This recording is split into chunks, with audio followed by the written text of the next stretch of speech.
What's going on, church? I hope you're having a great day. Listen, there have been some incredible comebacks in the history of the world. Some incredible comebacks in the sporting world. Probably the biggest comeback ever, definitely the biggest comeback ever, was when Jesus walked out of that tomb 2,000 years ago. But I've got another comeback for you. Aletheia Church is making a comeback. Yes, we are back. I don't know if you've gotten the news. I don't know if you've heard the word on the streets, but Bridgeway Church here in Wesley Chapel has opened their doors for Aletheia Church to come in on Saturdays from 4:30 through 5:30 every single week. Throughout the rest of the year, we have a place to meet.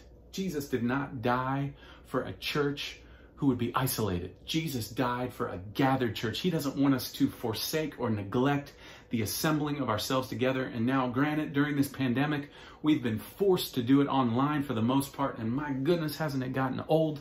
Well, we're moving into this next phase as we safely, cautiously, but courageously begin on September 5th to gather together physically again, face-to-face, in person. And I cannot wait to see you guys.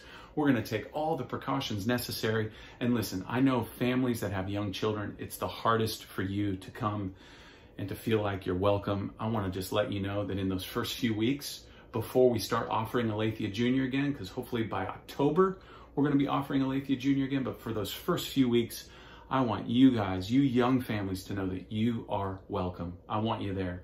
No matter how young the kiddos are, we want you there to be with us. And again, we're going to make it super safe for all of you. So would you join us? Not only are we starting in a new space this fall, but we are starting a new sermon series. We're going to be going through the 7 churches of Revelation. We have so much to learn from this letter, these letters that literally Jesus writes through John to these 7 local churches in Asia Minor 2,000 years ago that have so much relevance on what we're going through in our current cultural moment. And so let me give you a little bit of a kind of foundation and backdrop for what that's going to look like. I'm calling the sermon series Essential Church, Faithfulness in a World of Compromise. And here's the thought behind it. In a current cultural climate that mirrors all other historical climates, the church, once again, will face a monumental challenge. We face a monumental challenge, church.